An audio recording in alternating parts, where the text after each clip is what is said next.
Good morning friends, welcome to my channel Anokhi Mohabbat. और आप देख रहे हैं अनकंडीशनल लव। लास्ट पार्ट पे हमने देखा था कि कायरा काफ़ी ज़्यादा सुना देती है रिद्धि मैम को।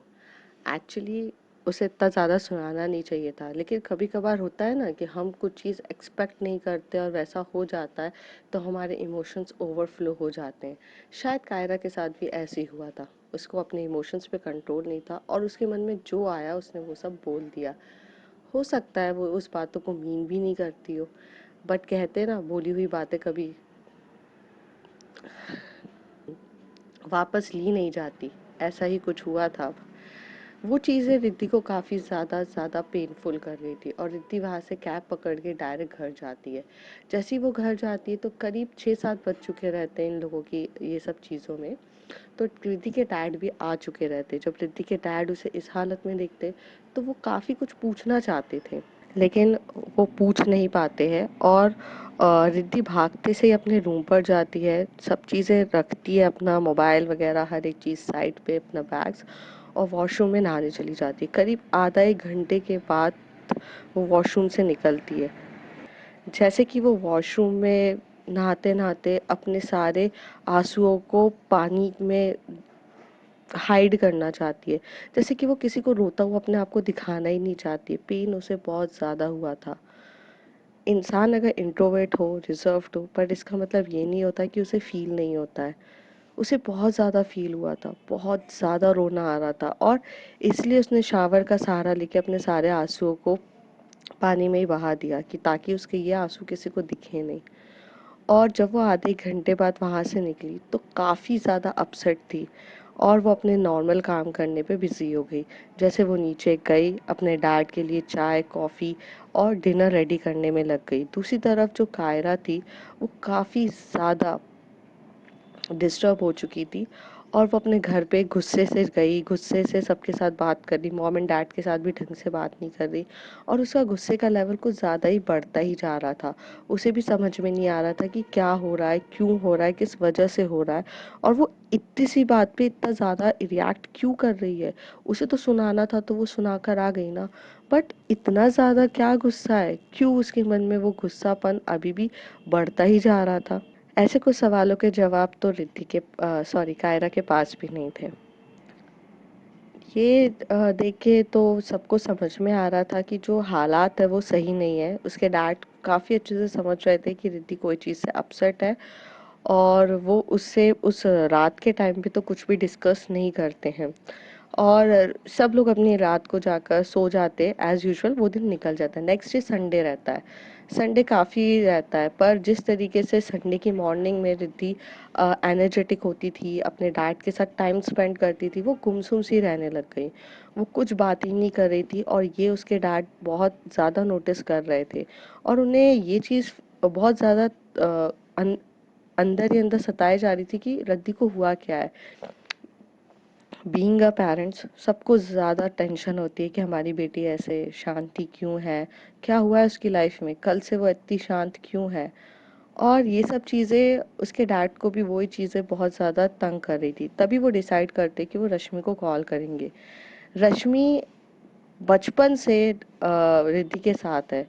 ये बोल तो चाइल्डहुड फ्रेंड्स है बचपन से, तो रिद्धि को तो रश्मि के सॉरी रश्मि को रिद्धि के बारे में सब कुछ पता होगा, ये सोच के उसके डैड बहुत अच्छे से उसे कॉल करते। बट यहाँ तो रश्मि को भी कुछ भी आइडिया नहीं रहता। उसे सिर्फ इतना पता रहता है कि वो कायरा से बात करने गई थी, बट क्या कन्वर्सेशन हुई, कैसे हुई, ये सब के बारे में उसे कुछ भी आइडिया नहीं रहता है।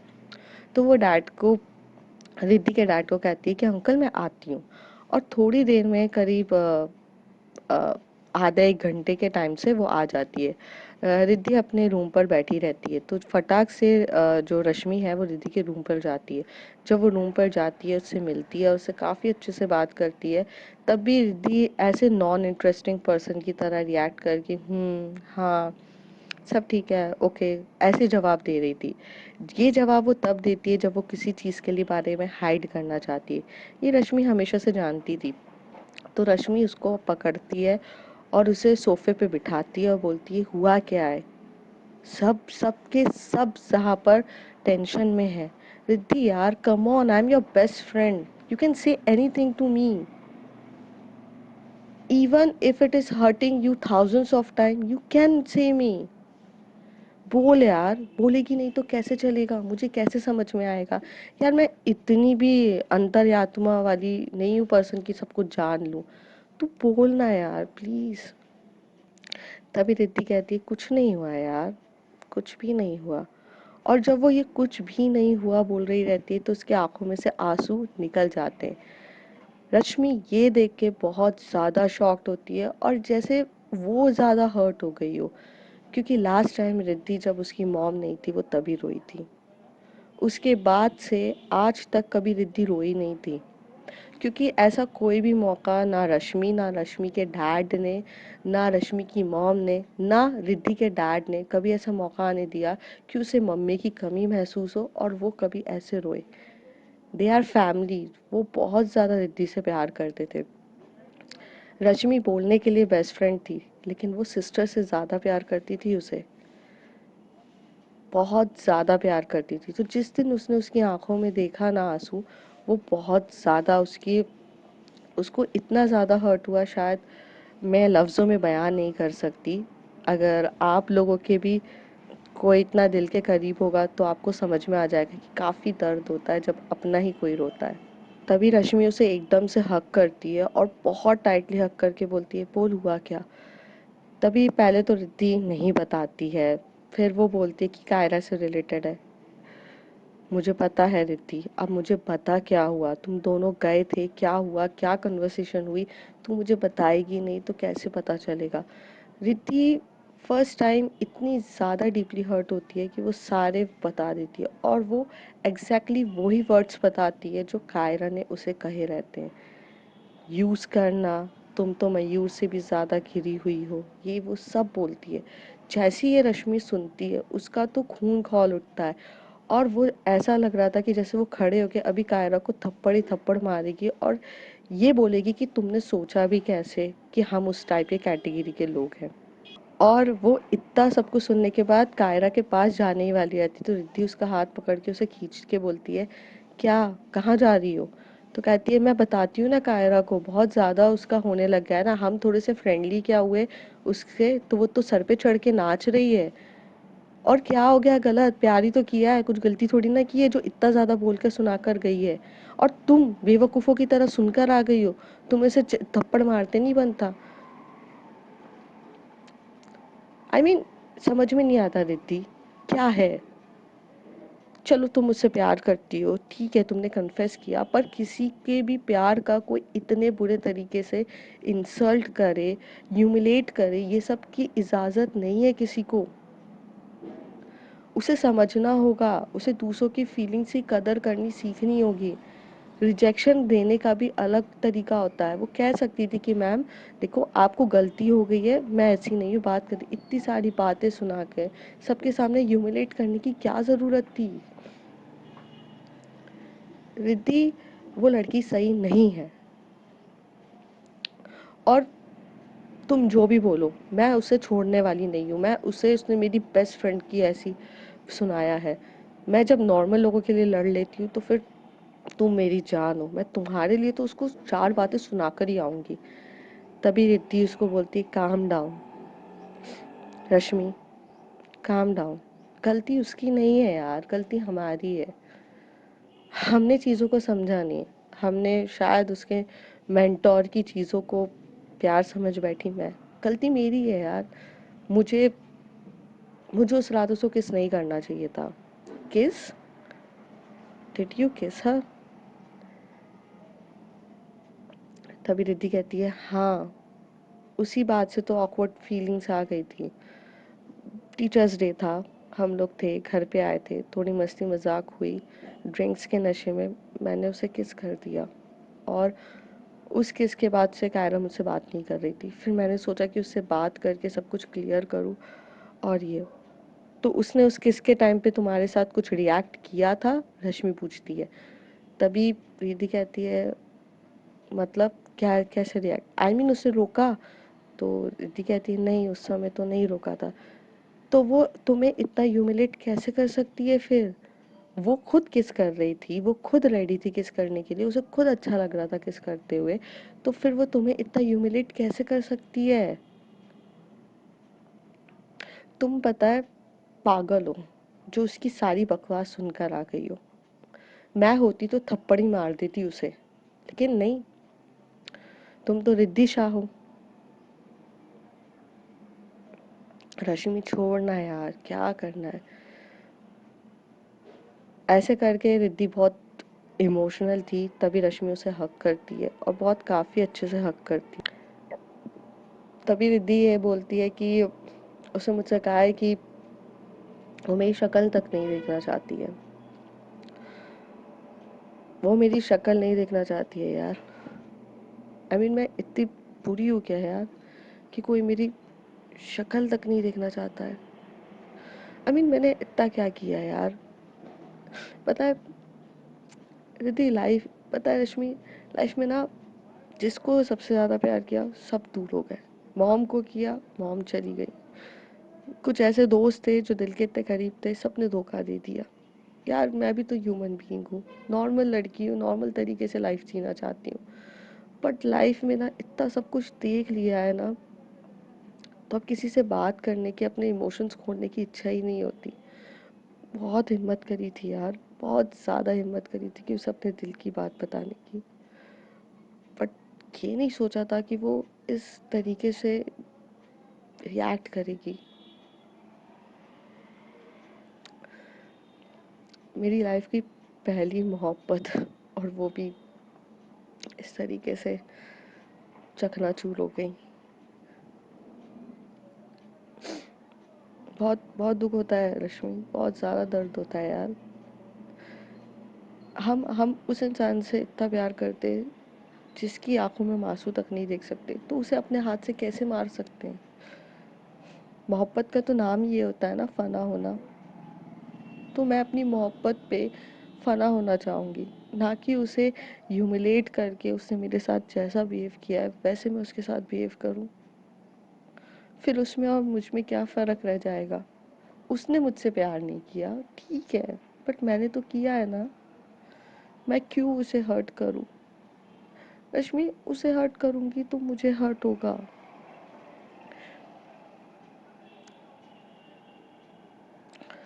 ये बात समझना बहुत ज़्यादा मुश्किल है यार, कि ऐसा क्यों होता है,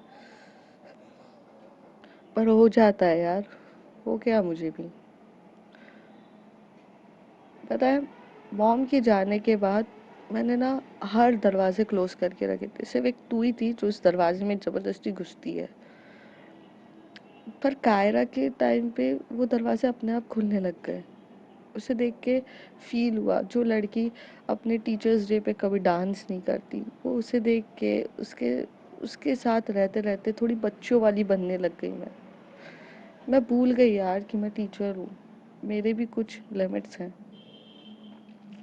हाँ, हम लोग एज में ज़्यादा डिफरेंस नहीं है, सिर्फ मैं 3 या 4 साल तो बड़ी हूँ उससे। बट सब कुछ है यार, अब नहीं आता समझ में। अब तो मन ही नहीं करता यार कुछ करने का।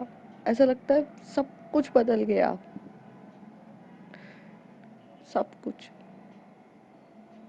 मैं क्या थी, क्या से क्या हो गई। कम से कम रिजर्व नेचर की थी, खुद को संभाल लिया था मॉम के जाने के बाद। इसने जब मेरे साथ इस तरीके से किया है, मैं वैसा ही फील कर रही हूँ जैसे कि मैं 12 साल की थी। मैं तब, बताए, मैं पहले जैसी थी, मैं अपने आप को हैंडल कर लेती थी। आज मुझे वो सारी फीलिंग आ रही जैसे मैं 12 साल पहले, 12 साल की जब मैं थी, तब मेरी मॉम के जाने के बाद मैं इतनी टूट गई थी, वैसी वाली फीलिंग आ रही है। तभी रश्मि रिद्धि के पूरी आंखें पोंछती है और उसे गले से लगा के बोलती है, ऐसा कुछ भी नहीं है, मैं हूं ना तेरे साथ। मैं तब भी थी, आज भी, और हमेशा रहूंगी। तू ये सब मत सोच। और रही बात उसकी, तो वो बच्ची है यार, पागल है, उसे खुद को नहीं पता वो क्या कर रही है। गलती तो कहीं ना कहीं मेरी भी है यार, मैंने भी तुझे फालतू का प्रवोक कर दिया, ये बोलकर कि वो तुझे लाइक करती है। थोड़ी बहुत चीजें तो मुझे भी समझनी चाहिए थी। ना मैं तुझे इतना सब कुछ बोलती, ना तू यहाँ जाती और ना ये सब पेन होता। रश्मि भी नॉन स्टॉप बोले जा रही थी तो रिद्धि कहती है कुछ नहीं यार, होता है, चल, life is a full of ups and down, हमें तो अप्स एंड डाउन ही देखने। दोनों काफ़ी हद तक अपने इमोशंस को एक्सप्रेस करते हैं और उस दिन बहुत ज़्यादा इमोशनल होता है क्योंकि पेन तो सबको ही होता है यार, चाहे वो टीचर हो या स्टूडेंट हो, दिल तो सबके पास ही होता है, टूटता है तो सेम पेन होता है। काफ़ी हद तक ये लोग अपने एक दूसरे को बात करते, तभी अंकल आते, नॉक नॉक करते और कहते कि बेटा सब कुछ ठीक है। तभी रश्मि बोलती हाँ अंकल सब कुछ ठीक है, कुछ भी नहीं है। अच्छा अंकल मैं इसको लेके थोड़ी देर बाहर जा रही हूँ। और ऐसे कह के रश्मि रिद्धि को लेकर बाहर चली जाती है। बाहर इनके कॉलोनी जो रहती है उस कॉलोनी में एक ब्यूटीफुल सा गार्डन रहता है, या फिर ये कह दो छोटा सा पार्क बच्चों का खेलने का। वहाँ पर जाके रिद्धि और कायरा रिद्धि और रश्मि हमेशा से जाते थे वहाँ पर। जब भी वो लोग अपसेट होते थे या तब भी उनकी लाइफ में बहुत ज़्यादा टेंशन्स होती थी तो वो वहाँ जात के अपना टाइम स्पेंड करते थे, तो वो इस बार भी गए थे। दूसरी तरफ जो कायरा थी उसका तो समझ में ही नहीं आ रहा था, फ्रस्ट्रेशन लेवल, गुस्से का लेवल बढ़ता ही जा रहा था। और घर पे भी रह रह के वो इतना चिड़चिड़पना कर रही थी कि जैसे जैसे वो बहुत कुछ कहना चाहती है, अपने इमोशंस बताना चाहती है, बट किससे कहे। शायद वो ये डर रही थी कि उससे किसी को भी ये चीज़ बताई तो लोग क्या रिएक्ट करेंगे, तो अपने इमोशंस नहीं बता पा रही थी।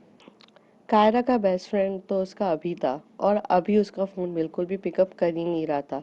शायद वो बिज़ी हो या कुछ भी हो, और ये बात पे वो फ्रस्ट्रेशन लेवल उसका बढ़ गया था। तो कायरा भी उसी गार्डन में आती है जिस गार्डन में ऑलरेडी रश्मि और रिद्धि बैठे रहते हैं।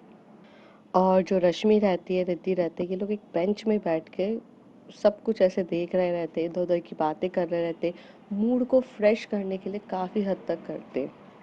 दूसरी तरफ जब कायरा आती है वो ये सब देखती है तो वो और ज़्यादा गुस्से में हो जाती है। और जो रश्मि रहती है वो बहुत टाइटली हग करी रहती है कायरा को, सॉरी रिद्धि को, जैसे कि वो उसे बहुत ज़्यादा कंसोल कर रही है और बोल रही है कि यार मैं ऑफ कोर्स तेरे साथ हूँ, टू डोंट वरी।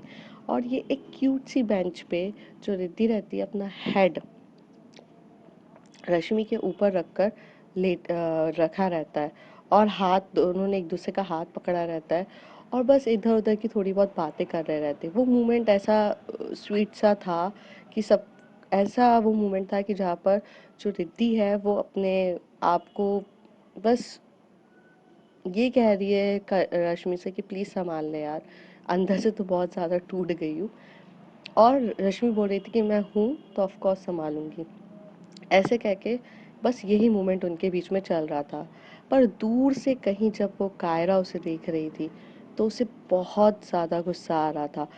शायद वो गुस्सा इसलिए थी कि मैम ने उसे प्रपोज किया और वो, या फिर वो इसलिए सबसे ज़्यादा गुस्सा थी कि रश्मि को रिद्धि के करीब देखकर। आगे कंफ्यूज तो वो तब भी थी कि वो गुस्सा किस वजह से हो रही है, ये तो अब कायरा भी नहीं जानती थी। और वो ये देख के सोच रही थी कि शायद मेरा शक सही था, इन दोनों के बीच में कुछ ना कुछ तो चल ही रहा है। देखो ये रश्मि कितना ज़्यादा रिद्धि से चिपकी हुई है, they are the lesbian and thank God I am not a part of that. ऐसे करके वो खुद को ही समझा रही थी, बट शायद वो बहुत ज़्यादा अफेक्ट हो रही थी और वो देखते देखते उसका गुस्से का लेवल और बढ़ता जा रहा था। जहाँ वो गार्डन में शांत होने आई थी वहाँ गुस्सा अपना हाई करने लग गई थी और ये देख के वो गुस्से से वहाँ से चली जाती है बिना कुछ बोले अपने घर। अब देखते हैं फ्रेंड्स आगे क्या होता है। If you like my story like share and subscribe, and yes it is a little different from other student and teachers love story. So thank you, bye bye.